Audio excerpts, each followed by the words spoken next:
Colin. How's it going, man? Good, you? Awesome. Good, good. Thanks, man. Better than I deserve. So, first and foremost, I'm really grateful you're able to share your story today, chat with me, and kind of pick apart the nuances and peel back the layers of kind of what you do, classes you teach, and the way you coach your athletes. So, thank you very much for doing the show today. Thanks for having me. Awesome. So, now take us through kind of your transition leaving post-secondary school to kind of where we are now, and then we can go back through it full circle, if you don't mind. So leaving Laurentian, 1994, I did not know what I wanted to do, but I had finished university.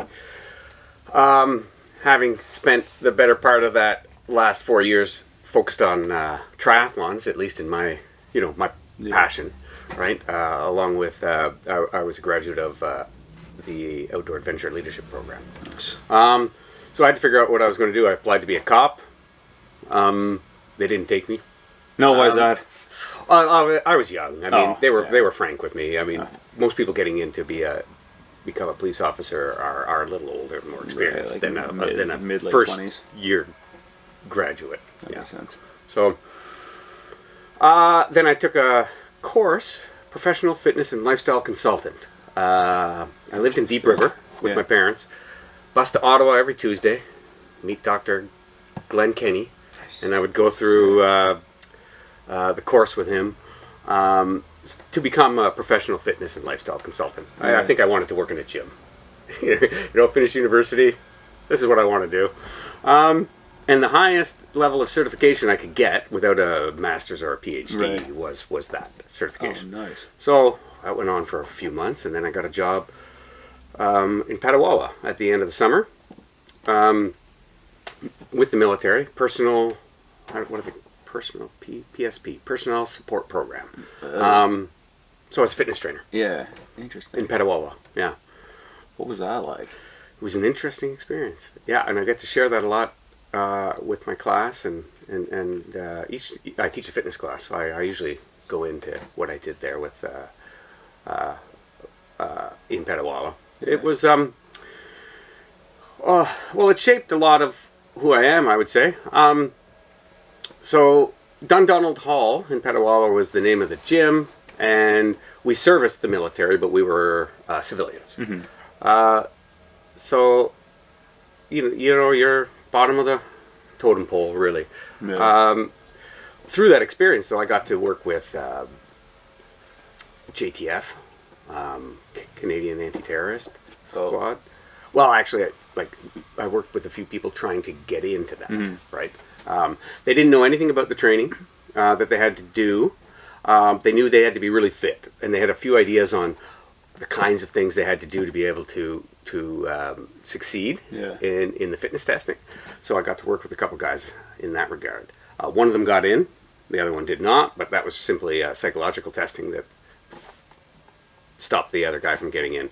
And they could only tell me stories about, what they had to, were going to have to do, because at that time JTF was secret. The government hadn't even acknowledged their existence. So I got to do things like that. I got to run lots of fitness tests for the military. Sometimes I'd have nearly 100 of them in front of me while we were doing some kind of training plan. I'm 24 years old.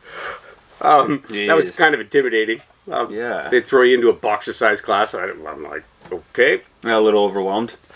At times. But at other times it was right up my alley. I've helped a few of them through marathons. I was developing programs for these people.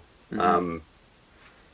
The coolest experience from, other than working with these two guys to qualify for JTF, I was I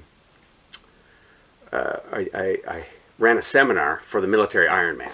Oh wow! Yeah, so that is a grueling event, 30K rucksack, followed by, I want to say, a several kilometer portage into a several kilometer paddle. Into a 5K rucksack. You're looking at the winners doing this in 5 hours. Disgusting. Yes, and these people were in the military. If you're a grunt, I mean, you're training all the time. Yeah. But what they asked us to do was to create a seminar to help them train for this. So we put together a 2-hour seminar, and we would deliver it over and over and over again to each of the different battalions.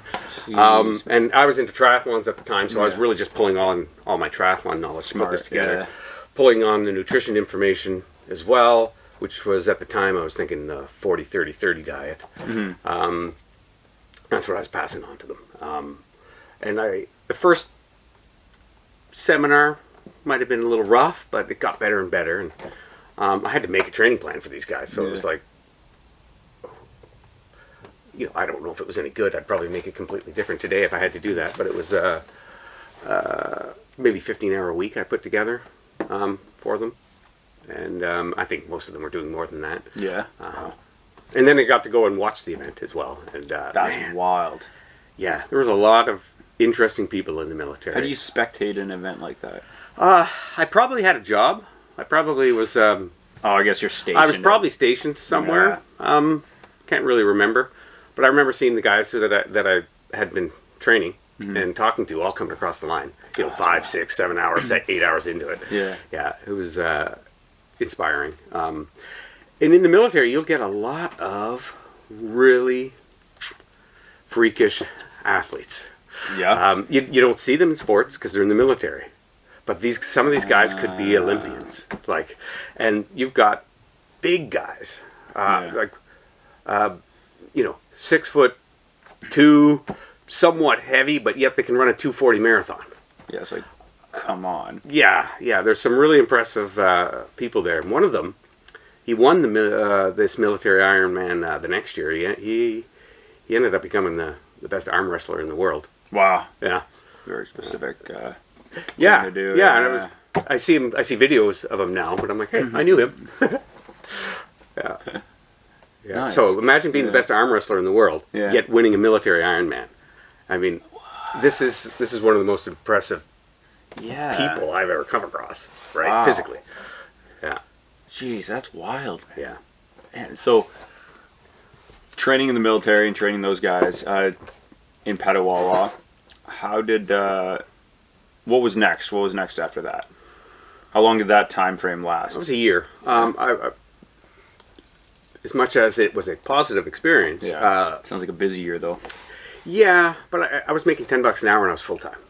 Oh, nice. Okay. And I was the highest qualified, trainer I could be. Right. So there wasn't. I didn't see a future there. So within a few months, I was applying out to Teachers College, rather, and applied to Teachers College. Got in. So I did my year in Petawawa. The next year, I was in Teachers College in North Bay. Nice. At Nipissing? Yeah. Now, I'm curious about that. So when it comes to applying to Teachers College, if you already have a degree or if you already have, are you able to still go into Teachers College and not have to start it from scratch or get a degree if you just have, say, a 3-year college program or a 2 years college program? I'm curious about that. I think you need a bachelor's degree typically.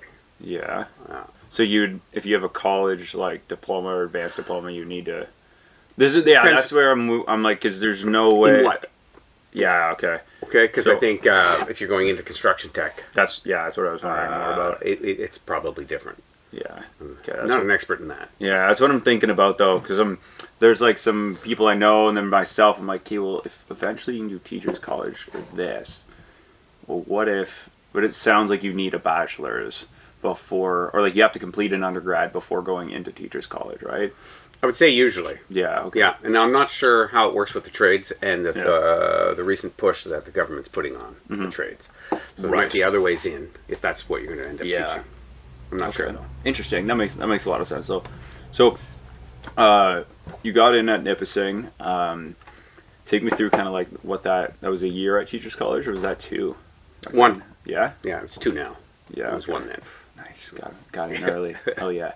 So, what was that year like? What happened there that kind of brought you to Sudbury, or did you transition out into take me through that? Well, it was fun. I think I had finished Laurentian, and I didn't feel like I had a good time at Laurentian in my last year. I was working too hard. You sound like 90% of the people I know who've gone there. Yeah. Well, it was more that I was working too hard. Oh, okay. Yeah. And so you grind and you grind and you grind, and then it's over. That's right. Yeah. And I went to teachers college thinking, I knew I wanted to be there. I just spent a year in Petawawa. Mm-hmm. But I was also thinking, I'm going to have a good time, right? I'm going to work hard and I'm going to have fun, and I'm not going to do what I did in my fourth year at Laurentian. You almost didn't have that, you almost regretted enjoying school a bit. Or I guess. Well, I regretted not enjoying school in fourth school, year university. So now I wasn't going to make that mistake again. Yeah, so I met some good people, made some good friends, spent too many nights out, but we also did well in school. And nice. You worked hard and you played hard. There is a balance for everybody listening and watching. There is a balance. Yeah. You can do one and do the other. You can get good grades and have a lot of fun doing it. Yeah, maybe only for... Yeah, it's not. It's not sustainable. Sorry, Yes. You're right, Colin. Let me preface that it's not sustainable. It's not what we're saying. But for 1 year, just go. Yeah, you can do it. Yeah, I think the message there was, I mean, you have to enjoy yourself. I had acquaintances in university who worked really hard, but come Thursday and Friday, or maybe it was Friday and Saturday, they played really hard. But then the rest of the time, they were grinding. Yeah. Yeah, but they made a point, Friday and Saturday. These guys, nice. They had great mark, man, but they partied hard. Nice. Yeah. So. Yeah, you need that. I think who was I talking about this? But you need a balance when it comes to that kind of thing. And I almost found it's better if you, and I like that what you're saying your acquaintance did or your friend, where he there was intention behind why he was doing it, and it was like, hey, I'm gonna actually enjoy, because then I can let loose, instead of like, ooh, I need to do both, I need to do one, but then, oh, well, what about this? It's like, excuse me, no, just do this, and then once I get to this day and this day, it's like from this time to this time, my focus is this, and then I can refocus. I almost find it helps your brain like just circle back and focus in on what the actual goal is, because I don't think it's that sustainable to go like to healthy even. I just stay that focused and locked in, and then it almost, because then we get burnout and then people just start getting miserable. You have to find what works for you, right? And you have to find a balance. It's very specific to the you person. have to have fun, man, or you're just not going to have any drive to grind. Right. Yeah. Interesting. Yeah. So when you finished, did you like apply? Did you always want to teach high school? Were you trying to get to university or teach in elementary? Like, what was your? I did not want to teach when I finished. I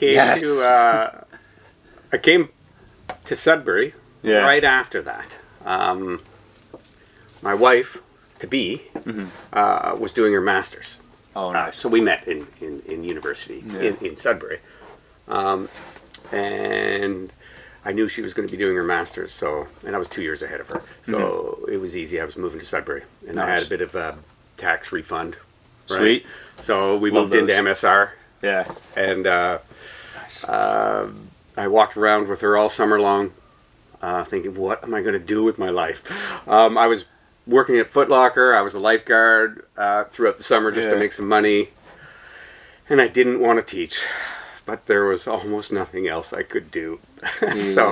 Or at least that I could come up with in a short term. Yeah, for sure. So I was applying around, and especially at the end of August, I was throwing out all the applications and going to all the schools and saying, I'm available. This is who I am. Yeah. Right. Right. Did you, in that summer lifeguarding, do you have any, anything that stood out during the job? I guess what I'm asking is, did you have any, ridiculous incidents or? No. No? Pretty vain, boring. Yeah. There are other hit or miss. Yeah. Lifeguard. Mostly miss. I lifeguarded in Petawawa as well. I can't say I ever had an interesting story. No, it was always pretty easy, which is probably preferable. Yeah. Yeah, I would say so. You? Yeah, so I almost asked that question so I can, because I think you get a kick out of what happened to me. So when I was lifeguarding in Ottawa, it was my second last year working there at this pool, and I was teaching an adult swim lesson on a Thursday at 7:30, right? Whatever. Actually, that's exactly what it was. And I had this guy I was teaching, there's level 1, so very beginner, afraid of water, and then there's level 2s, which is they can float and do all that stuff and they can swim, but their technique is sloppy. So I was teaching those people. And I remember this guy got out after like doing 2 or 3 lengths of the pool, right? Their back was like, hey, I don't feel well. And I'm like, okay, like just get out, like sit on the side. If it gets worse, let me know. Go back to teaching. 5 or 6 minutes later, I look over, he collapses. Heart attack. Bro. So he has a heart attack in front of us. I'm like yelling for my buddy to give me the first aid kit. I'm like running over. We do our whole thing.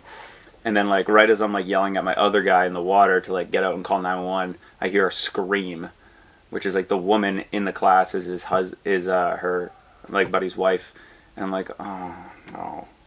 So she gets out, she starts screaming. She's a bigger woman. Oh no. So it's like the 1 or 2 smaller lifeguards are like having a battle to get her away, and then the other guy's on the phone, and the other one's like dealing with like getting our boss. So then luckily our boss came in, they were able to like shield and like get her eventually out of the room and stuff. And then like the bystanders kind of stood back, but then, luckily there was like a lot of us, like there was maybe 5 people on the team there. So he ended up living, but basically what happened, like the next week, he came back to the pool or something, was like, hey, which one of you guys like broke my sternum?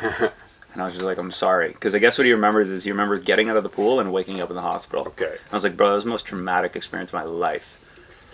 And you don't even remember it. He didn't thank you? No, he was kind of more just like, I mean, he was grateful. And his wife was grateful. Okay. But I think he's just like, man, you just broke a bunch of my ribs. Because he just has no idea, right? So I'm like, man, that was my traumatic experience of my life. And you're going to forget. And like, it didn't even happen for him. Which was like a very, very... Right. Weird. Yeah, it's weird just a blank thing. spot for him. Yeah. So like I found with lifeguarding, I never had anything even remotely close to anything happen. And then I had that. And then I had nothing else after. Yeah, that would be Just scary. stop running on the deck. Yeah. And then that was it. That was the most action I got. Actually, I had a little more action. I Nice. did remember an incident. But we swim tested military personnel. Jeez. And so some of these people couldn't swim. Yeah. And they wouldn't tell you. Or they didn't know they couldn't swim. So I do remember somebody jumping in off of the diving board Yeah. and just sinking straight to the bottom. And we were looking at each other, uh-oh. It's like, does he come back up? So, grab the pole, Yeah. put it in front, nothing. Nothing. Bang on the head, No. and then they grabbed it. And then you pull them up. Oh, man. Yeah, it was funny at the time. Jeez. I mean, we were on it, Yeah. and the person was fine. But Thankfully. they wouldn't even grab the They pole that didn't was sitting know. in front of them. And I don't know what they were thinking when they were on the diving board. Yeah, I don't know either. Am I going to float? I don't know. Let's find out. Right? I feel like the person had never been in water. And you think they'd tell you. Yeah. No. Anyway, that was cool. Yeah, interesting. So when it came to, did you get, like once you apply to a bunch of different schools and stuff like that, did you like hear back right away? Did a bunch of people like message you and see like, hey, you come in and interview to these schools, or was it just like 1 or 2 that got back to you, or what was that process like? Probably stressful a bit. Yeah, I think I would go out in the morning and go to the schools and ask to see the principal and give them a resume. Most of them would say, I like that. we'll see what we can do. But then I went to Llewellyn, and I talked to Rick Burdnick, Okay. and he took an interest. And this is right near the end of August. Yeah. But he said, I don't have a job for you, but my principal buddy, Jeff McKibben, might need you. So drive out to Levac and interview with him. So Okay. out I went to Levac. Right? All right. And I think I went out that day because I think Rick got on the phone Yeah. and said, Jeff, I got a guy for you. He's coming out. Hell yeah. Okay. Okay. Sweet. Yeah, so Rick was really That's cool. really good. So I went out and I saw Jeff. I worked with Jeff for 1 year at Levac, 7 years at Llewellyn, and then like another 5 years at Llewellyn. So I spent a lot of time with him. Wow. Anyway, I went out and got interviewed. And I think between Rick and Jeff had already talked. So it sounded like they were going to hire me before I interviewed. Like Rick must have had a feeling. Yeah. Right? And this was his last year as a principal. So I mean, he would have had a feeling, like you would hope. So I'm interviewing with Jeff, and at the time there was provincial action, and so teachers were interviewing at this and teaching 4 out of 4. So it means there's no break in the day. You just go from class to class to class. Usually there's like 3 in 1, right? Yeah, that's right. Yeah. It's a ridiculous schedule. It sounds exhausting, yeah. Yeah, and the position I was interviewing for was calculus, senior bio, senior chemistry, and something else. Yeah. And intense. I was biology and phys ed. Mm-hmm. So the chemistry and the math were going to be a huge stretch. That's a battle, and I just looked at it, and I knew I couldn't do it. Yeah. Like, I don't think I'll survive. And I saw on his timetable, it's funny, Levac had 200 students. So every teacher's schedule and what he needed was written out on like a page this big behind him. So here I'm interviewing him, and I can see his positions that he's got. Yeah, and you're like, I could fit there, but not. I don't want to do that. But you almost have to cherry pick what you want to do. Almost. Well, he was interviewing me for the science one because he thought I could do it, and I'd said I can't do that, but I could do that job. And this job was art and English. It was 2/3. Yeah. It was grade 9 art and grade 12 applied or college English. Sure.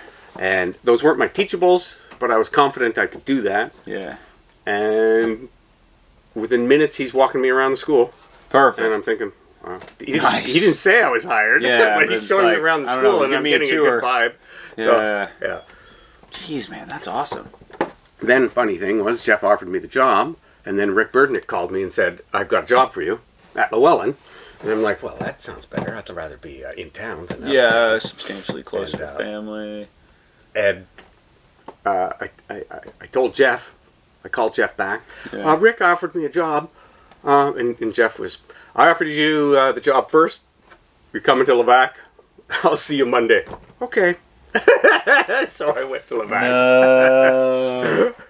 I don't even know if he could do that. But no, I don't think it matters. Yeah. I think he was just like, no, I'll make the choice for you. Yeah. That's hilarious. But it turned out to be the best decision. Yeah? Yes. Nice. Yes. Jeff was a great guy to work for. Levac was an amazing year. Met a lot of amazing people. We had a great time. That was the last year that they had a high school as well. Wow. So okay. It was on the chopping blocks. They were closing a lot of schools in those years. Then I went to Lively, and then, sorry, it wasn't Rick's last year. Rick did 2 more years. Okay. Then Rick hired me. So I went to Lively the next year after Levac closed, and then Rick hired me at Llewellyn. And, nice. And then he retired, so I didn't work with him. Okay. And Jeff had gone over to Confed in the meantime, and then came over to Llewellyn as well. Okay. So Jeff and I met back at Llewellyn, Nice. and he worked there for another 7 years. Nice. Yeah. Now, what made him? Was it Rick? What made Rick a good leader in that sense when you started to work with him? So Rick, I didn't work with. Rick was the one that hired me. Yeah. McKibben was the one I worked with. Yes. Thank you. Yeah. What made him a good leader? Lots of praise. If you were passionate about something, he could recognize that, and he just asked how he could help and let you go. Oh, nice. Right on. Right? He's kind of supportive all around. Yeah, absolutely. Yeah. Nice. Okay, sweet. Did you so starting at Llewellyn, what year was this? 2002. Roughly. Okay. So now you've been there for a minute, right? A little bit. Yeah. I don't want to say wild. No, so you've been there for a bit. Whatever. I'm sure it might feel like that. I was pretty much the youngest guy on staff when I got there, and I'm pretty much the oldest, one of the oldest now. They've remodeled the building 3 separate times. What I'm curious is, so this one I'm really interested in knowing your answer to, but over the course of the years you've worked at Llewellyn or in high school in general, would you say it's harder to be a teacher in high school now or easier? Because I know, like, yes, there's a lot more experience, but I think, like, it's more corrupt with certain, like, with media and stuff like that and kids and stuff like that. Like, I don't know what you're able to do and not do as much of anymore. So that's a hard question to answer. It's possibly both. so I can go over what's easier. Classroom management when I started was extremely challenging. So I remember teaching grade 12 English, right, in my first year. And thankfully I had somebody to set me up and show me how to do that. Nice. But it was a challenging group. Yeah. Lots of behavior problems. So lots of talking back, lots of challenging. But I mean, I looked like I was their age. Right? Yeah. And I was totally new. Yeah. So I wasn't confident. And I think the students will sense that. Oh, yeah. Yeah. So it was stressful. Yeah. There were many days I came home not liking my job when I first started. And my good buddy, who was like the top of our class at Nipissing, we talked at Christmas. It's like, Colin, this is shit. I hate this. And I'm like, yeah. Me too. But I think it was because it was our first year and we were just learning, and I was up till 11 every night. I only had 2 classes, and yet I'm up to 11 every night making lesson plans. Yeah. The kids were hard to manage. Yeah. I didn't have the skills. I was learning. So yeah, it was stressful. And I think most people go through that in most jobs, right? When you start out, there's a learning curve. And you don't know the people yet. You don't really know what you're doing. So you're figuring it out. Anyways, it was tough. I still, to this day, say it was a great year. But I would say it took me about half a year to figure it out and find my groove. So the classroom management really is what I was talking about, was challenging. Today, if I walked into that class, that same class, there would be potentially no classroom management to deal with, especially with a senior group. Yeah. Because when I walk in, they wouldn't be throwing paper or spitballs or trying to jump out the window. What would they be doing exactly? Yeah, it's just eyes on like the movie WALL-E. Their faces are all in the screens. Yeah. Unless you make it so that their faces aren't in the screens. Yeah. Right. But that is the default today. Yeah. Their faces are in the screens. Interesting. So classroom management is a different game, and in some ways it's easier. Well, it's easier if you need it to be, if you want it to be, or if you're lazy, because you don't have to take them away. You can just leave. If you don't take the screens away, their faces will be in the screens. And if there's a troubled kid, or kid rather who's difficult, and you're tired, and you see he's on the screen, you can leave him on the screen, and he won't be a problem. Yeah. Not a good solution. No. It's temporary, but yeah, that even then, it's not an admirable tactic, but it's still it's unfortunately used. Now so what you've got to do with a class is you've got to get those screens away from them, and have them put them away. Now the class does not devolve into what it used to. Right. I wouldn't say they immediately become challenging. Yeah. They almost don't know what to do. So I find the classes are much more quiet than they used to be. Really? Yeah. Oh, and you can also channel the. Well, it's like sometimes you don't even know if you're. Well, sometimes you don't even know if you're making an impact. Yeah. Right? Because they're unresponsive sometimes. I mean, at the beginning. Usually, once you teach for a while, this particular group, you figure it out. You can understand. And they figure you out, you figure them out, and it'll work. But yeah, the default is for them to be on their screens. You take away the screens, they almost don't know what to do. So give them something to do quickly. Yeah, classroom management is in some regards a lot easier.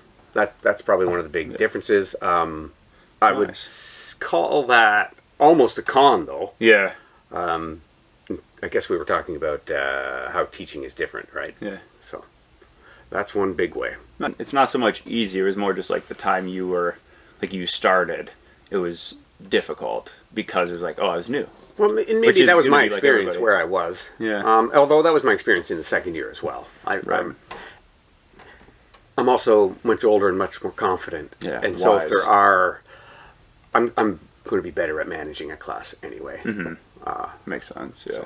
Now, I'm curious about before we dive a bit more into like management strategies and stuff like that. I'm curious about. I want to pick your brain about that. But what is like a way that people, both in general and as teachers, if you want to do both or just pick one, could fast track that initial like learning process? Like, what is something that you learned later on that you're like, man, if only I would have known this would have saved me. I would have been able to go to bed at 10 instead of 11 every night. Kind of there. You know what I mean? Well, get a job in your subject area, maybe. Well, I don't know if there's anything. I mean, you have, like, they don't, maybe now that Teachers College is 2 years, maybe they're better prepared, but with 1 year, that's, I would hope so, yeah. They're just giving you enough to survive with. Right. So you really do have to figure it out on the job. So just experience. Experience helps, yes. What do I do now better than I did then? Yeah. You certainly want to engage them instantly. First impressions count. I can go back to my grade 9 science teacher. Yeah, please. First day he made some concoction. So I'm a grade 9 student, first day in high school. Yeah. First class of the day. A little intimidating. This, yeah, for sure. What does the science teacher do? He makes something on his desk and he makes an explosion. Hell yeah. Right on, grade 9 boys. Classic. Love Grade it. 9, anybody. This is awesome. Yeah, me right now. Yeah, yeah. That's awesome. So, I did that when I taught science. Yes. Make a good first impression. Yeah. Be engaging. Try to be inspiring. Right out of the gates. Do something fun. Because that first impression matters. It matters a lot. Yeah, absolutely. Right? And if you can hook them right away, then later on, if you screw up, or if you have to go through a bunch of stuff and it's boring, you've already got them. They'll forgive you. Yeah. Yeah. Interesting. Never thought of that. Yeah, because I guess it does. You do have to. Like, yeah, I was wondering, like, how do you hook them into management? But I guess it's starting off strong and then building that, right? Just building like a relationship with them, essentially. Yes, absolutely. Yeah, and you know what?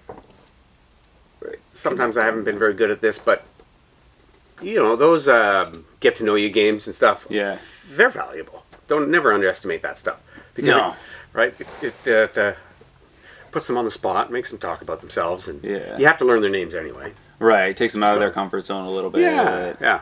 I used to do those a lot at summer camp, and man. But what's engaging in one class is not necessarily going to be engaging in another class, and it depends what the material you're working with. So if you just sit back and put a lot of thought into that first week, right? Yeah, set the tone. Yeah, but try to engage them. Right. Interesting. Yeah. Smart. It'll usually go well. Yeah. Perfect. And I don't teach particularly difficult classes to get engaged in. I'm not a math teacher. I'm a fitness teacher. I'm an exercise science teacher, right? Yeah. It's pretty easy to find stuff. Yeah. I actually, with the fitness class, I show them a fitness test that they're going to be doing the next day. So I don't know that I'm almost scaring them, but there's emotion involved with that, right? And so I find it doesn't necessarily have to be something that inspiring necessarily. Right. It's something scary is probably just as good. Yeah. Did you? I was told about this. Like, what's this fitness test you do? Like it's. Oh well, there's a few. Yeah. Do you have like a 1 mile 100 push-ups? Oh yeah. Okay, Murph. Yeah, Murph. Thank you. That's with my fitness class. Yeah. I decided to come up. I needed a challenge. I needed a challenge to finish with and something to build them towards. The 100 pull-ups is just... Have you done it? I've done 100 pull-ups, but I've never done like the whole system of the Murphs. Yeah, I was talking to a buddy about that recently, and I was like, yeah. He's telling me about it, and I was like, oof. I was like, yeah, it sounds... I mean, it definitely sounds tough. Like, it doesn't sound like a cakewalk. It's at all. Been one of the better things I've brought in, really? Especially for a fitness class. I used to, I think, Miners Mayhem. I tried to get kids to do Miners Mayhem. when Miners Mayhem. Yeah, do you remember that event? I know of. I've heard it. Like, it sounds familiar. So it's kind of like a Tough Mudder. It's Sudbury's answer to a Tough Mudder. Nice. Right? And it's going to be happening again this year. And it's going to be happening, I believe, at Kivy and Apex. Oh, cool. Is going to be putting it on. Yes. Are you able to say that? I don't know if that's out yet. Well, I saw it on social media. Okay, so we're good. Because I know they're like building up to an announcement, and I wasn't sure. I was like, oh, does he have like insider trading information? No, it was Facebook. And I have Dennis on Facebook. Yeah, okay, so we should be okay. Yeah, okay, that's where, okay, you're right. They did.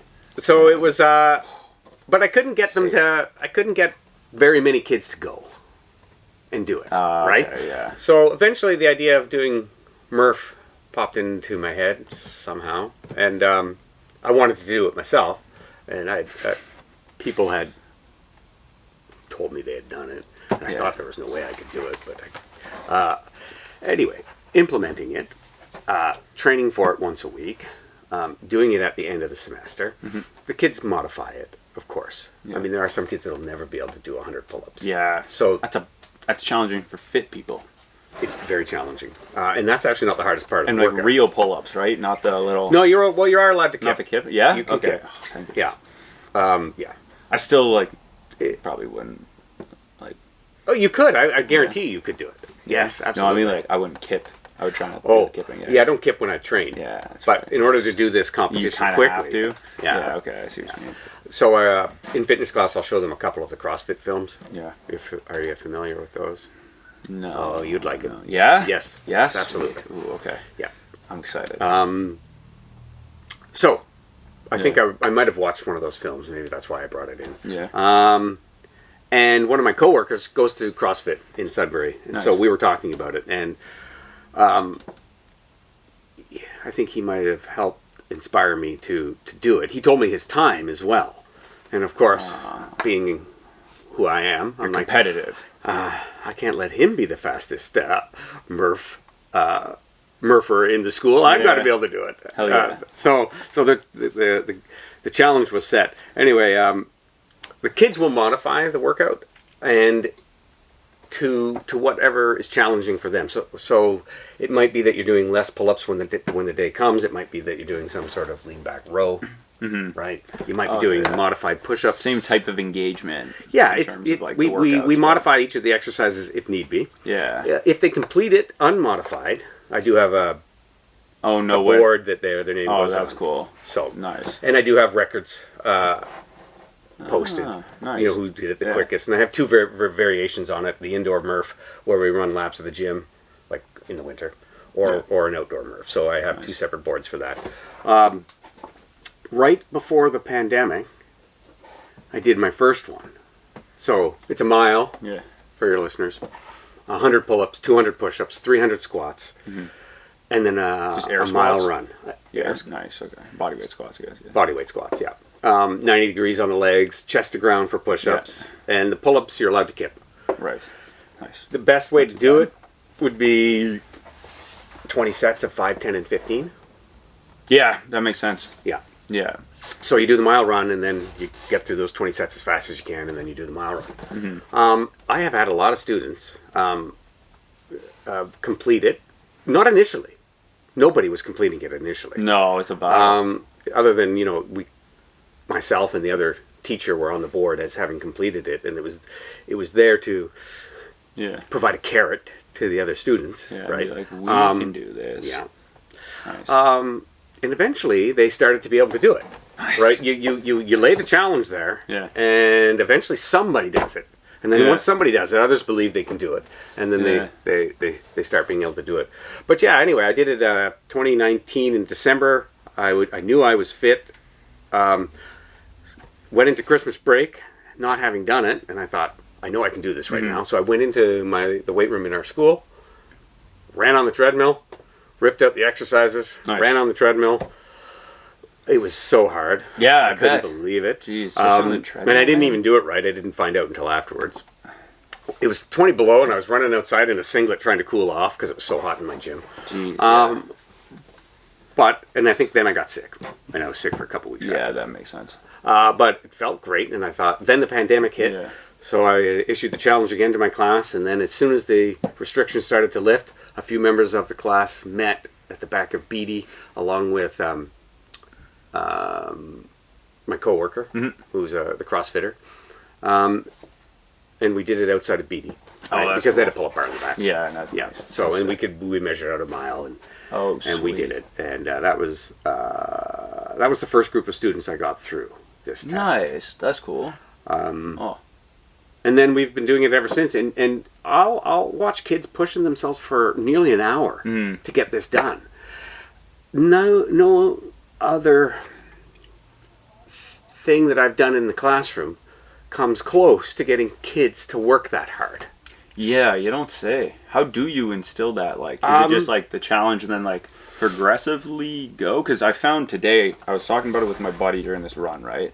It was like the more you do, the more confident you get that the bigger thing could be done, right? Like when we were running, we got to a point where we're like, we were at 15 and we're like, well, if we just run back, well, we've then completed the run, the distance we need. Right. So once we got to the half marathon, we're like, man, we're like halfway to what our whole race will be. And once we got to 30, it's like, no, we just got like a little 12 left to do, and we can do this. So it kind of like the more you do it, the more confident you get that everything else can be done. Yes. But originally we didn't have that confidence, so you have to build it. How do you go about in kind of like building or instilling that? Because it's easy for kids to give up. I found a lot more than like a buddy or myself, or like people in their 20s who've done a lot more, whereas these kids might not have any reason to like be confident in what they're capable of. Yeah, and so I can go through the process there. Yeah, please. But to be clear, it's I've done a lot of triathlons, a lot of road races, and when I go hard at Murph, it's as hard as anything that I would do in half an hour. Absolutely, yeah. If not harder than anything else that I've done for a half-hour time frame, if I'm going hard. So it is hard. So, and to see a kid that's really average fitness at best pushing through for nearly an hour to get it done, it's glorious. To get them there, it's we call it Murph Monday. We work out on Monday towards that. So it's really just push-ups, squats, and pull-ups on Mondays. And we start with, they can modify the movement. Yeah. And the first workout I'll do is do an adequate number of push-ups and an adequate number of pull-ups or pulls in 1 minute. So it's not very many, but we'll go for 25 minutes straight. Right. So you're not tired at 10 minutes. No. You're not tired at 15 minutes. But by the time we've gone for 25, the muscles are getting tired. So we're building capacity.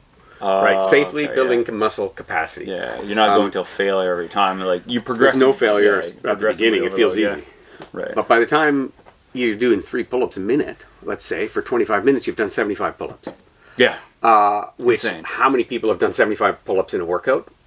But not really many people. Going at a slow pace, you can get it done safely. Then we start building those numbers, and then we start doing it like intervals. Right? And we start increasing the numbers, but giving breaks. Then we'll do a half Murph. Then we'll just do all of the exercises. Yeah. So like you were saying, they start to get the confidence that they can do it. And the hardest part isn't the pull-ups. You would think it is, and that's what I was worried about. I thought I would hurt myself. It was the mile run after the squats? Okay, yes. But it's push-ups. 200 push-ups in that kind of a time frame? Yeah. By trying to do 10 push-ups in a row, by the time you're at 150 push-ups? Yeah. I mean, you said it's a mile and then 100 push-ups. 200? No, it's 100 pull-ups. Okay. 200 push-ups. Yeah. 300 squats. Yes. And we broken down into this 20 sets. Okay, yeah. You can do it any way you want, but that is generally the way people recommend it. Yeah, after pull-ups? Oof. Yeah, okay. Yeah, I could see why. It's challenging, and it hurts. Yeah. Man, that's awesome, though. Jeez. Yeah, it's great. And I try to do it every year with them. Yeah. I was pretty fit to do it last June, but I got sick right as it was happening. So I had to go and do it on my own afterwards. But I got my son to time me, and nice. I posted my result afterwards. But, the wind was out of my sails at that point. I'd been training all semester with them, and then I just couldn't perform the way I was going to be able to. But So, moving a bit forward from that, what that does inspire what we kind of talked about when we FaceTimed for a bit the other week was I've noticed you kind of said something that triggered me a little bit in a good way of like it caught my eye or caught my ear, and I was like, never thought about it like that. You talk about coaching high school athletes as a 4-year program, not as like, I got them for a semester in a class.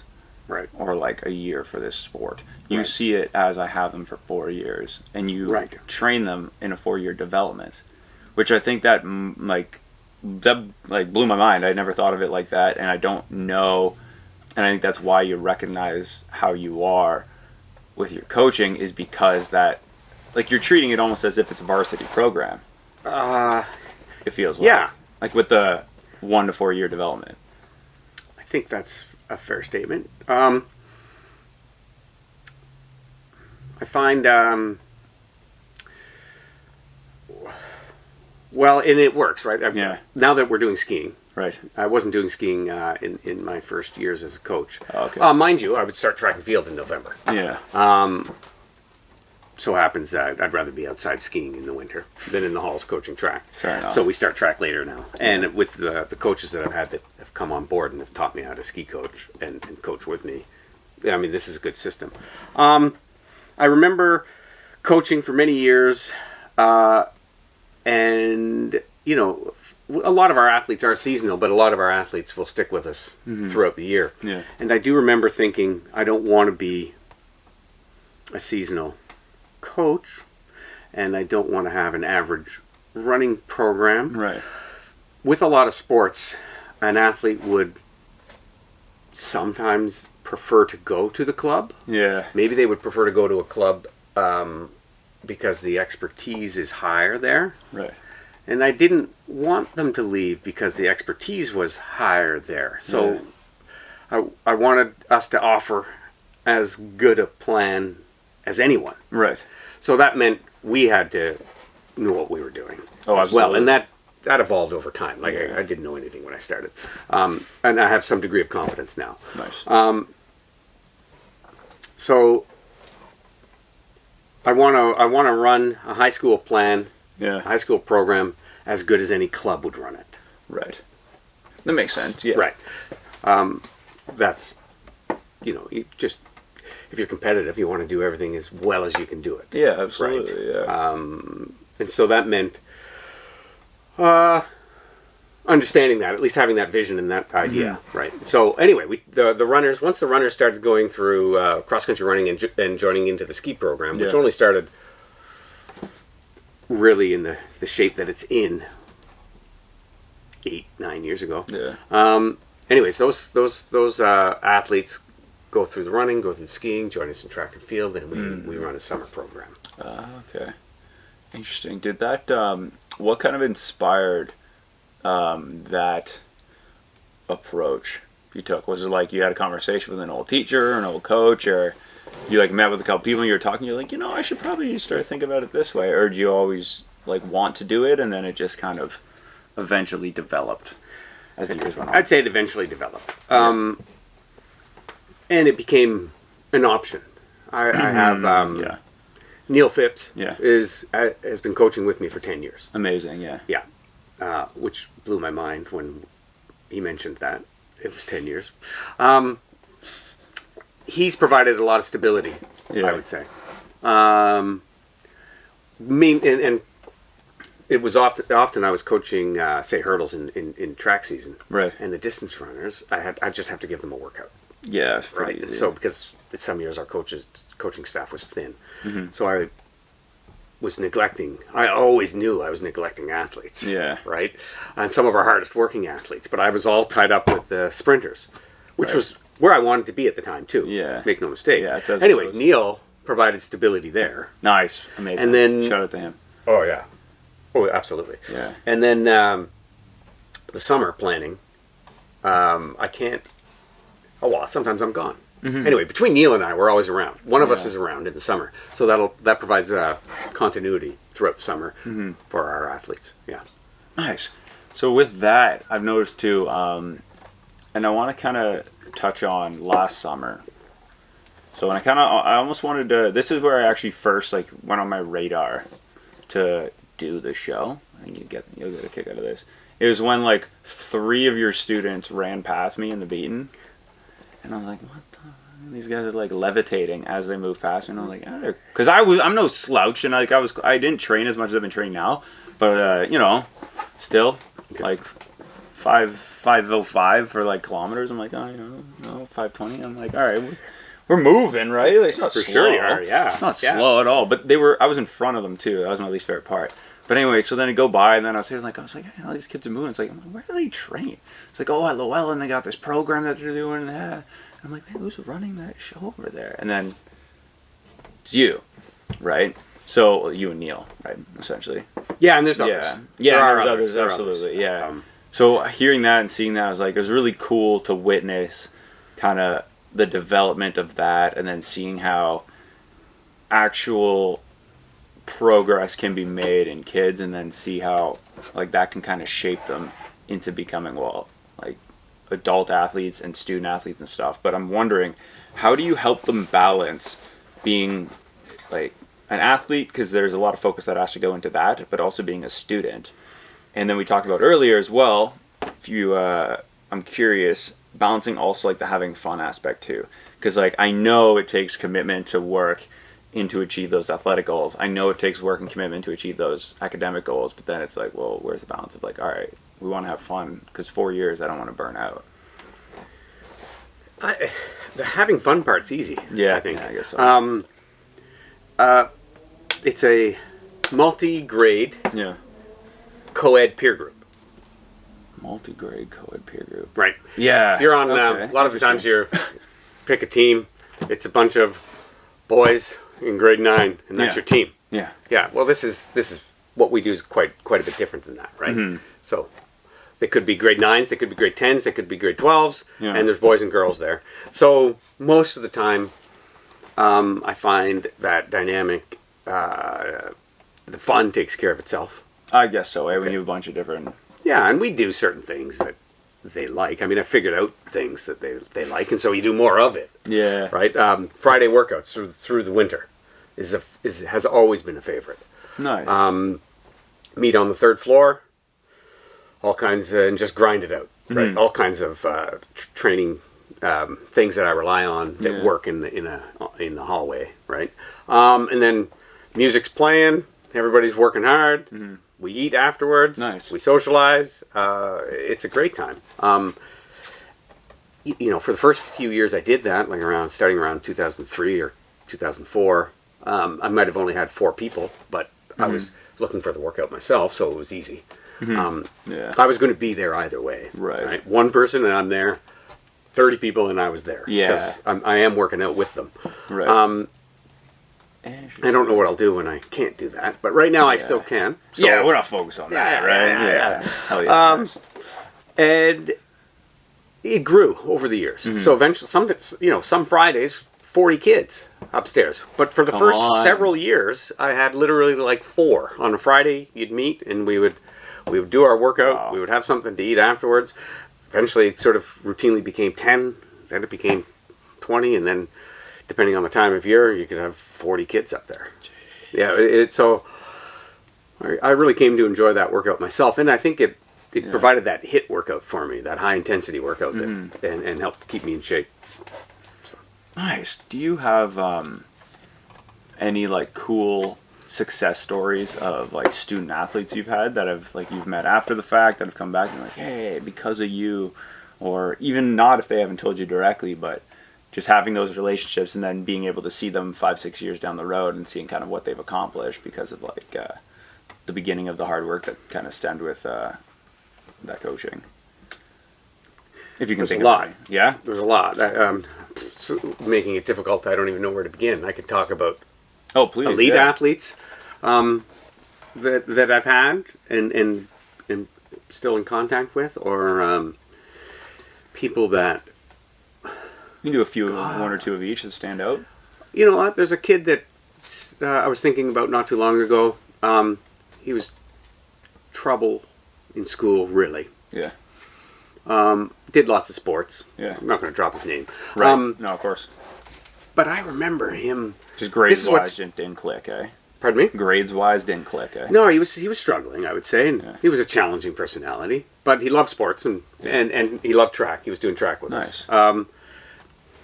Possibly grade 11 or 12, I could just see the passion and the focus building, and he was so tuned in. Like, there were 100 kids on the track team, and he knew what everybody was doing, and he knew the times, and he knew what he needed to do, and he was working hard towards it. Like, he had bought in, he wanted it. Okay, so I could see him learning how to focus and work hard through sport. Yeah. Right? I think that's probably what sport does best. Yeah. It can teach you work ethic. Oh, absolutely. It can teach you to grind. Oh, yeah. Right? And it can give you some focus. And once you learn how to focus in one domain and work hard in one domain, yeah, you can kind of change. You can transfer it. Yeah, exactly. Well, years later, he's a PhD. Amazing. Who would have thought, right? And so when I found that out, good for him. because I remember at the time recognizing it, going, "This is working for you. Got it here. You're learning how to work hard right now, and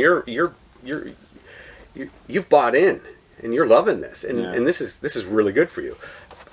Anyway, to find out years later he's a PhD, I thought that was fantastic. Yeah. And then I've had some wonderful experiences with some athletes that have gone on pretty far in their sport. Yeah. Most notably, like one that I directly helped get to the 2016 Olympic trials in Edmonton. Sweet. Serena Sankarche. Okay. She was a hurdler. Yeah. That's exciting. Wow. Yeah, well, she did her 5 years in the NCAA and Yeah. came back in 2015, and we kind of looked at each other thinking, like I coached her in high school. Yeah. She did her years At the in NCAAs, Division One, yeah.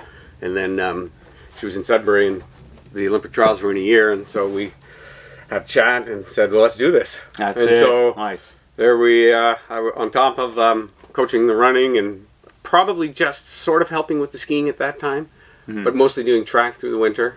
I would coach the high school kids, and then Serena would show up and I would coach her. Nice. And that's cool. learned a lot that year. Had to get a lot of help to coach a kid at the national level. Yeah. And the experience was in Edmonton was really cool. We learned a lot that year. It's really hard to train a sprinter in Sudbury. Yeah. By the way. You don't say. Why? Just like resources? Yeah. Yeah. Long straight stretches that are hard to come by. Yeah. Interesting. Right. So, while your competition is, Serena was training in a 60-meter haul, meaning she could blast it for 40 meters. Her competition, comparable athlete, is in Ottawa with a domed 400-meter track, 30-kilometer-an-hour treadmill. Yeah. I guess during the winter. Yeah. Yeah, and then it was late. The track was late to get to be melted. Anyway, we had to travel a lot to race. Nonetheless, a really good experience for both of us. And I certainly became a much better coach as a result of going through that. What's something you like picked up training her and with her and coaching that you're going to take forever and apply to your athletes that you didn't have before? Well, I had to talk a lot with Dick Moss. Yeah. Because he's a higher level coach. Brian Risk out of North Bay is a high level coach. Yeah. These guys were guiding me. And I would sit down on every Sunday and pretty much spend 2 hours making a training program for her. Yeah. Right. And go, so every Sunday. Yeah. But you're thinking about it through the week. What has to be done? What's one of the next steps? What we can add, how's she feeling? Yeah. Absolutely. And I had kind of done this for myself when in my early 20s. I was reading and training myself, right? Self-taught.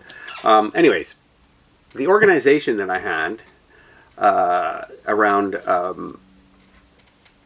training plans, I suppose, for my teams improved exponentially through the course of that that year. Yeah, so I think creating the individual plan, but what is important, and I think what was cool with what you just said too that stood out to me was you mentioned like just reaching out to all these people and having these resources and people who are willing and helped you out through this process.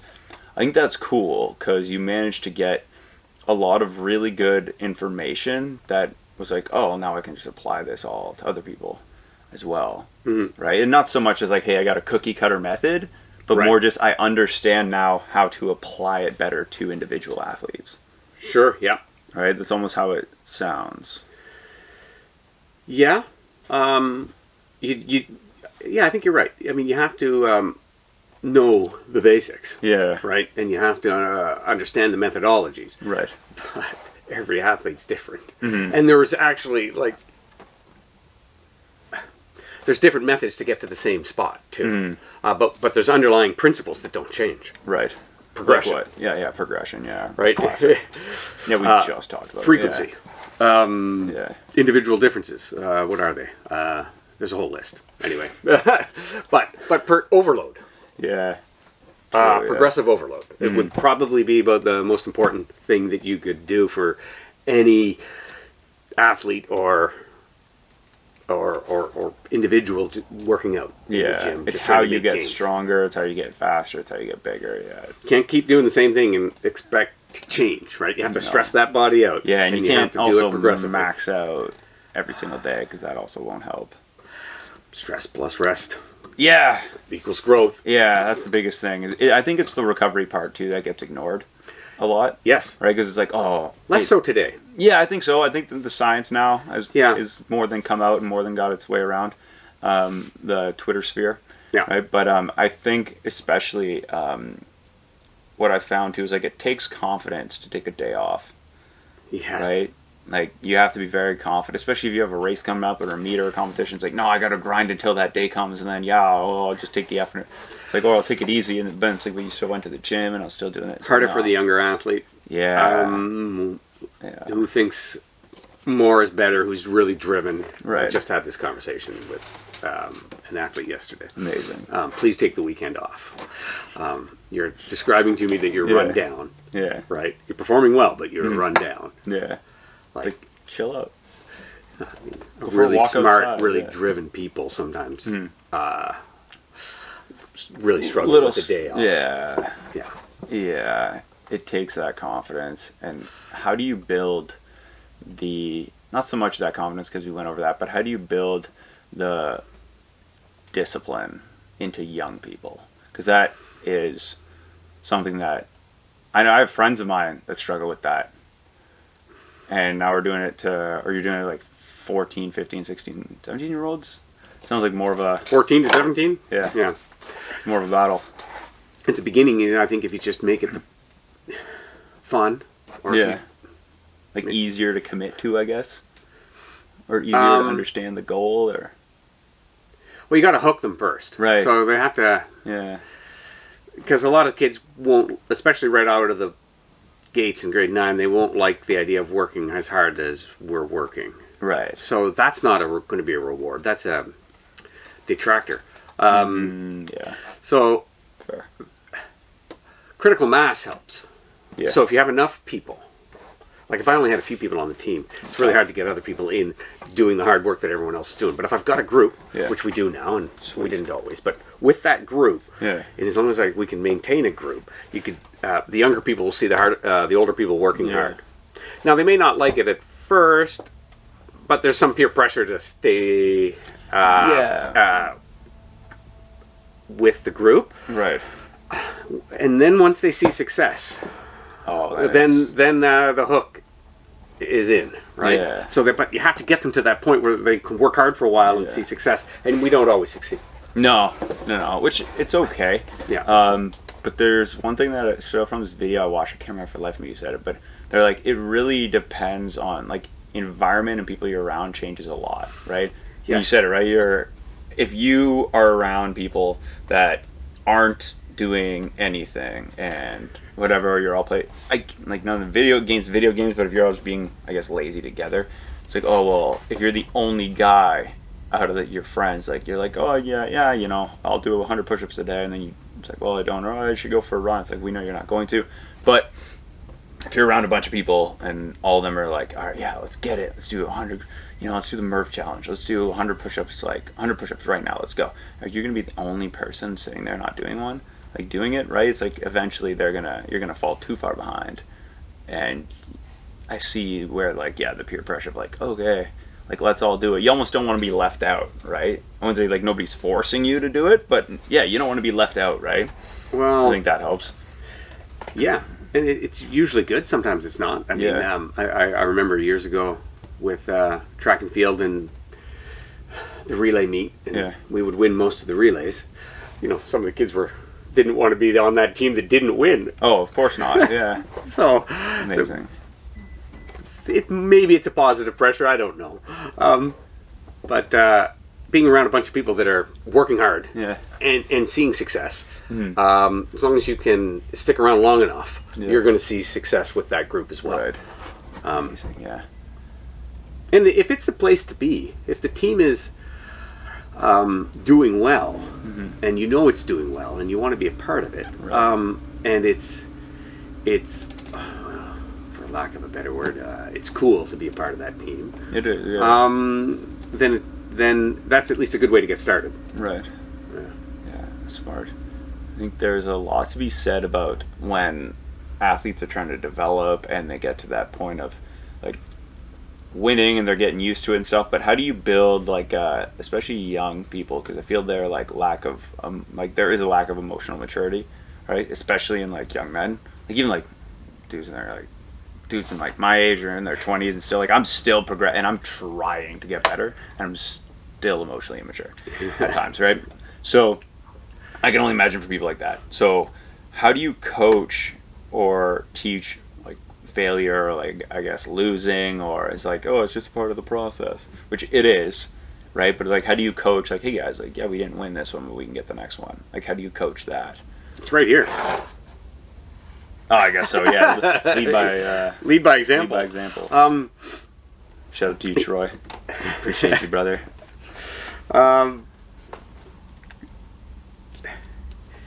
Well, we lose a lot. I mean, yeah, and we do well. I mean,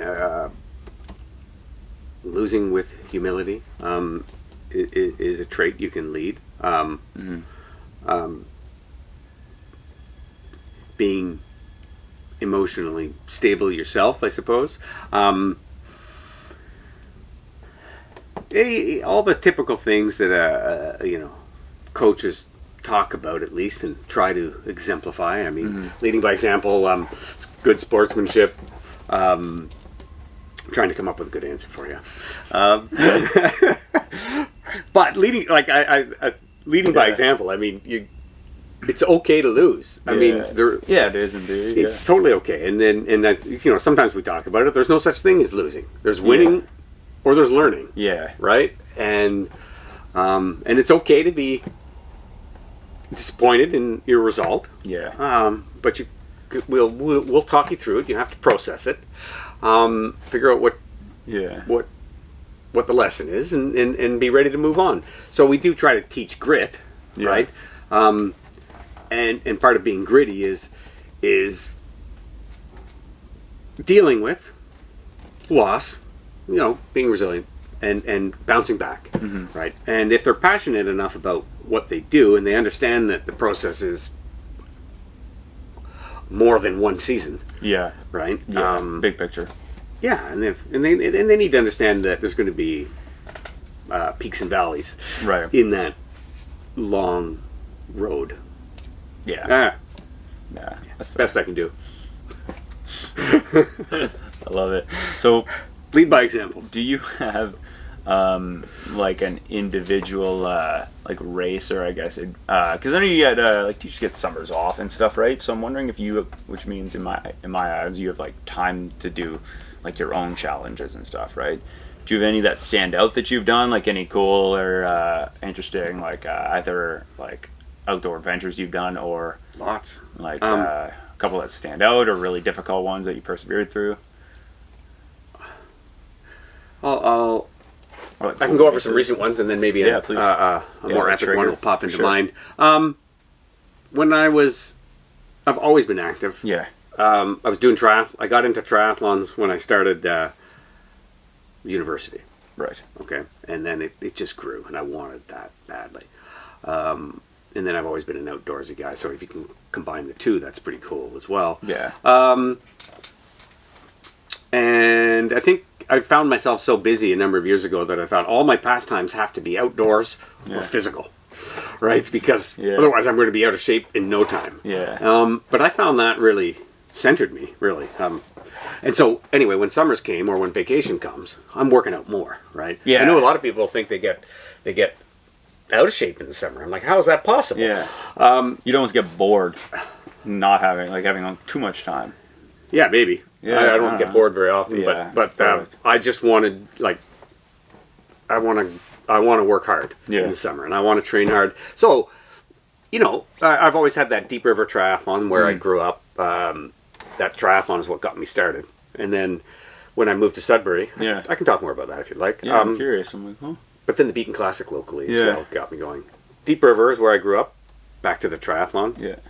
Did you have a question about that? Or? Yeah, I was just like, oh, Deep River. Cool. Yeah. Anyway, they have one of the longest running triathlons in the country. And interesting. Yeah, so I remember it as I was growing up, and I think at the very end of high school, right before I came to Laurentian, I was volunteering, and I was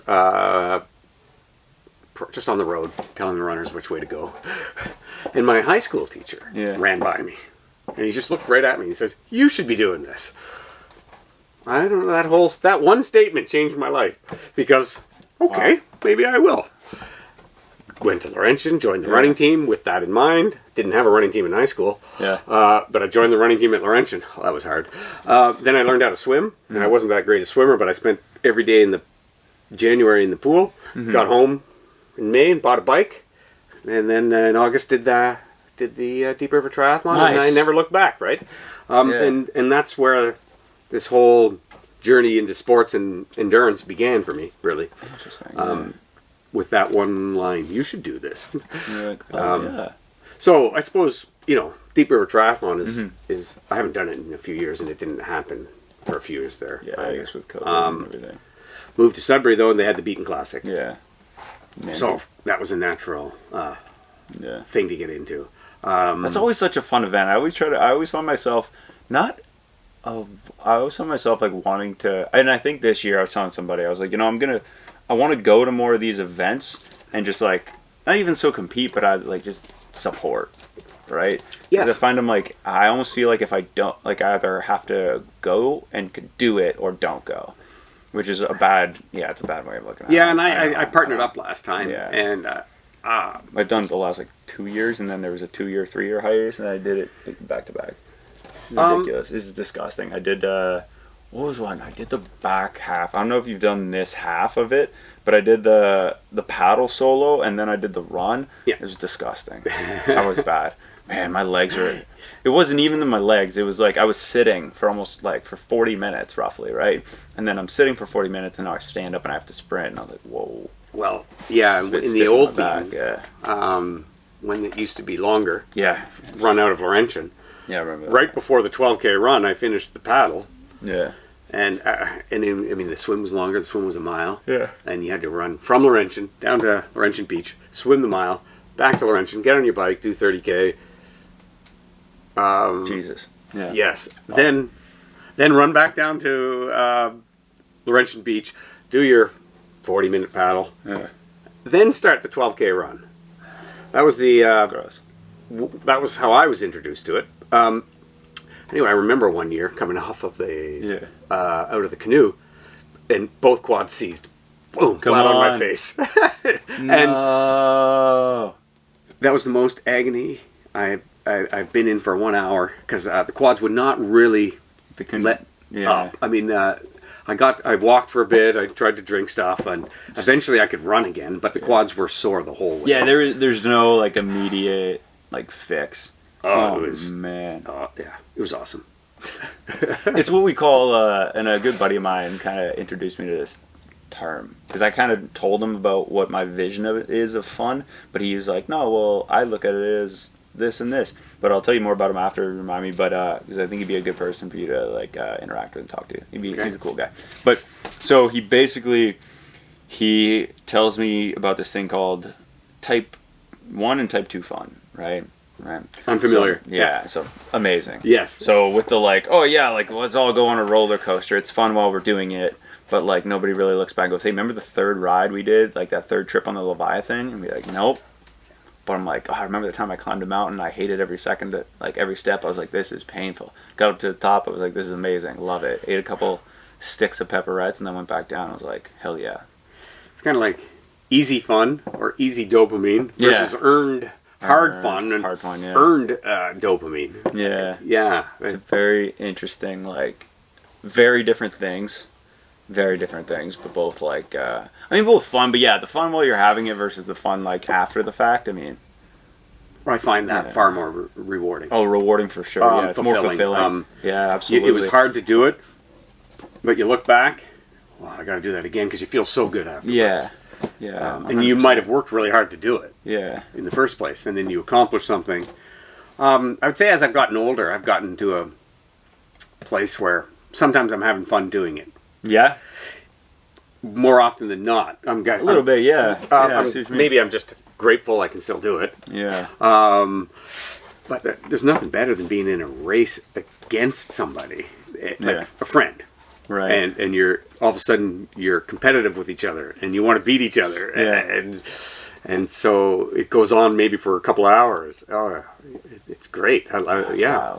I'm not afraid of that pain anymore. I do remember sort of when that went away, but you know, like kids won't do exercise unless made to sometimes because it's uncomfortable.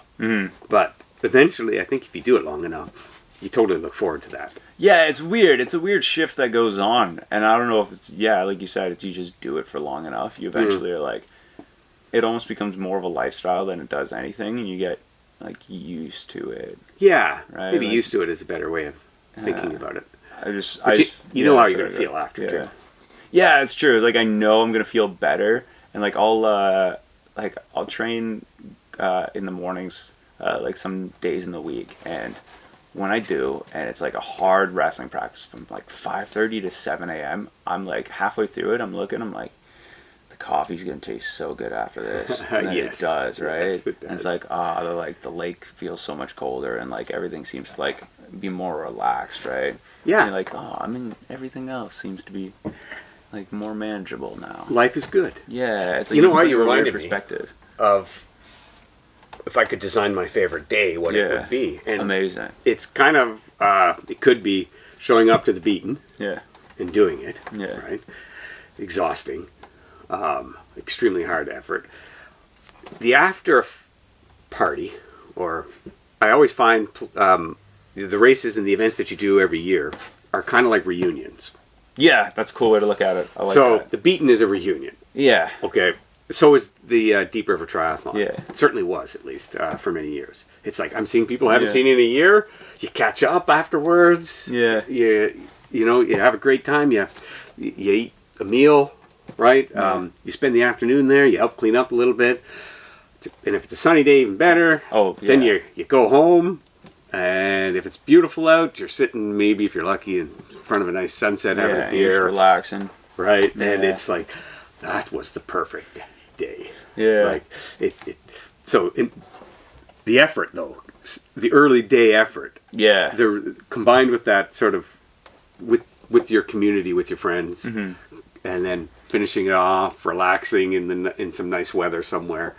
That's it. That's the perfect day. Yeah. Yeah. I love that. And so I do look forward to it, and I do try to share that experience with other people, or let people know that that's what it can be. Yeah. I like that a lot, man. I think there's something I've been watching and I've been saying a bit lately too, is like, if I'm not suffering, I'm not happy. Or like if I'm not struggling, I'm not happy. I'm like, there needs to be some struggle to get to, like, anything good is earned. Yeah. Right? In my mind, like, I can't, like, it's very, very tough. And especially now, like, nobody really, like, even just to, like, oh man, what was that thing that guy said? Okay, let's just Google it. Right? Like, our access to information right now is absurd. Like, just the ease of it. So I think it kind of makes everything lazy and our attention span smaller, so we don't have the drive to build up the confidence or the repertoire of just, like, doing difficult things and then building onto it and just and getting good at those yeah, difficult exactly, things. right? So developing Yeah. some form of mastery. Yeah, and some skill to it as well. Yeah, well, if we're distracted, which I think we are, Yeah. you don't... It's easy to sit and scroll all morning, Very. which... Too easy, right? right. But it's probably going to be 10 times more fulfilling and growth-inducing if you go out for a run or a paddle, Yeah. or something like that, or Yeah. and better yet, do it with somebody. Well, not always, actually. Yeah. Sometimes doing those things alone It's is nice by great. yourself sometimes, yeah. Yeah. For sure. It's going to be way better in every possible way than watching TV or going through social media or Yeah. or whatever people do. Yeah, dude, I almost find myself, I almost get, like, feel guilty. Or, like, I feel a bit of, like, guilt. And, That's like, good. resentment, right? When I'm like, oh, I've been on this fucking, man, it's like 9:30 on Saturday. I'm like, That's good. I gotta train. I gotta get my ass to the gym. I gotta do something. Yeah. That's how I felt. Yeah. Like I have to get outside and go see somebody. I'm feeling guilty Have when to I was do growing up something, watching yeah. TV. I always I don't watch TV during the day, Right. and I barely watch it as it is. But if I do, it's in the evening. Yeah, because it's, like, nice there's to wind immediate down. guilt. Yeah. To turning on the TV. You almost in the day. earn it when it's at the end of the day, right? Yeah. Yeah. It's like, I It's dark take on an the mountain, hour. Yeah. And just whatever, chilling, who or- cares? Or there's a nice show that Yeah. you can watch with your family. Yeah. Just be entertained. Yeah. Like like it's okay to do that. I have to earn that. Yeah. Oh yeah. Yeah. You can't. I almost have like almost a bit of a like towards people that don't have that. I have a bit of like, ugh. Well, I a bit of understand. like, you can. It's not that. I was like, okay, it was funny. We were like 26 and a half like kilometers into this run, right, this morning, and I was looking. Oh yeah, like we're right there. That's awesome. But like my buddy's in pain. I'm in pain. No, not so bad, right? But he goes. I remember looking at him and I was like, and like I could hear him kind of like getting frustrated. And I was like, dude, there are two types of people. There's people that say they're gonna do something. There's people that say and do it. Yeah. Now we kind of get to decide. I'm like, dude, we're doing it. Like we just run the boardwalk and back, and then walk to my house. No big deal. I'm like, dude, we've done this hundreds of times. Yeah. 26 kilometers into this, we're like not even a fraction of like much further than half. Like we're not even close to like having like half of it left, and I'm like we're so much further than we like we're doing this. Like it's done, right? It's like let's just finish it. And so we ended up like relaxing, getting to the end of it, and everything started to like piece together. And it was like difficult, but now I'm like I feel like so much better. Maybe not physically right now, to be honest, but doesn't that yeah. feel? Oh, amazing! I love that feeling. Amazing. I did something hard and I'm exhausted. Yeah. Yeah. And it's like the water felt a bit more fresh. Right. Yeah. The coffee tasted better. The beer will taste better. The beer tastes really good. Yeah. Exactly. And Hopefully you're in the sun somewhere. yeah, I hope so too. Yeah. But yeah, so that's kind of what everything like looks like from that perspective. When I found like type 2 fun is very, very like it's the best type of fun. Yeah. So with my exercise science class, Yeah. you've reminded me of something. With my exercise science class, I have them read books. Yeah. So and I have a library now, and they can pick or they can go find their own. Oh, cool. One of the books, Like that. more recent ones, and I haven't read it, but I've had a student read it and, Yeah. and do a presentation on it. Oh, cool. Do Hard Things That's cool. is the title of the book. Yeah. You're challenging me. Yeah. Magnus. Steve Magnus. Oh yeah. Okay. I like that you didn't Google that. Yeah. Let's go. He's the author of the book, Do Yeah. Hard Things. Love it. The book sounded like the presentation was amazing that Yeah. the student did, and I loved the concepts. I did watch his interview with Rich Roll as well. Yeah. Nice. But I mean that, and since then, I've been telling my students if the opportunity arises, Yeah. like that's the secret to life. Do hard things. Yeah. That is it. More fulfilling. You feel better. Everything. Yeah. Yeah. Find a challenge awesome. and embrace it. Yeah. Yeah. Like, enjoy the process of it. Yeah. That's, I think, a very important thing that I think gets overlooked. I mean, we say, oh, yeah, enjoy the No, actually enjoy it. Like, you're meeting the people, you're having fun, you're getting in better shape, you're eating better, you're doing all these things. And my buddy and I are kind of going back and forth this morning. I was like, why? Where I was like, hey, man, like, what have we done since? It's like, we're a lot more bonded as friends. And, like, starting there, I'm like, we're both eating better. We're both in better shape. Everything else, like all the other like athletic things we're doing is like seems easier and smoother and like we're just more relaxed and everything. When did this just feel process better. start for you? We kind of committed to the process in like January, February. We had done a couple like 5, 10, 12K runs. You were working out before this, though. Oh yeah. More strength based. No, more like jiu-jitsu, wrestling and stuff like that. And then I like you saw the weight room and setup that I have here. It's a weight room. Weight bench. Right there. Yeah, right? So, thank you. I do like so I was doing that, and then like I used to like run track and stuff in like high school and stuff like that, and cross country. So nothing was too much of a shift to like focus in on this, and it was just like, I'm doing it to have fun, and it is, and people didn't like when I said this. I kind of triggered a couple people, but I was like, it's just running. Like, it's just running. Yeah. And like people were like, man, I gotta run. I'm like, it's just running. Just do it. It's like walking, but like a bit faster. Yeah. Like, people put stress on these things, and I'm like, it's not actually that bad. No. Right? You put a panic in your head. I'm like, well, you're already fatiguing yourself because you're putting stress on it. Do everything you can to not be stressed during it, and it'll go a lot smoother. How has your fitness in the other things you do changed since you've started towards this challenge? A lot. I find I can maintain a good pace longer. Just more. Even with the martial arts training. Yeah. Though that's helped the running, and the running's helped that. Yeah. So they kind of right. So instead of not running, I'm now running once or twice a week. Okay. Versus before, where it was like I just wasn't doing it, and then now it's like I'm progressively adding, and then now. Unless you're specifically trying to be a bodybuilder, running is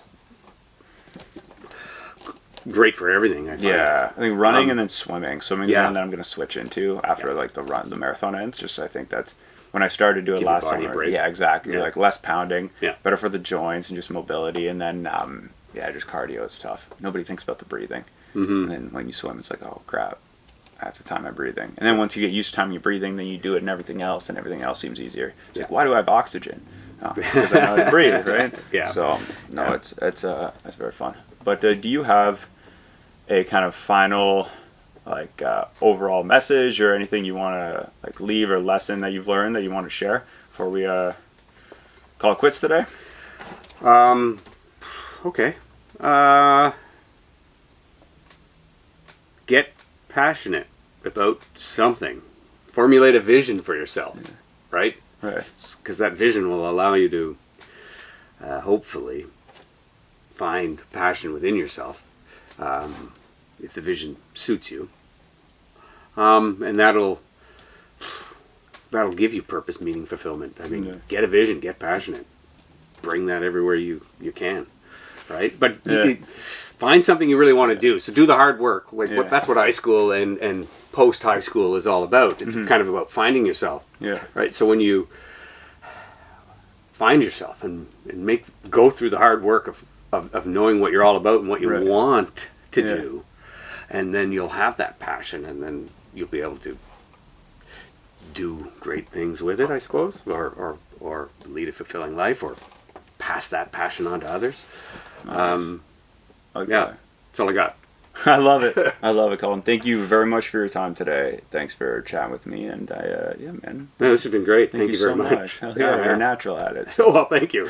I was a little nervous. Yeah, that's all right. You did great. So thank you very much for doing the show. I really appreciate it. And man, thank you very much. That was very rich role of you. Thank you. Right on. Hell yeah.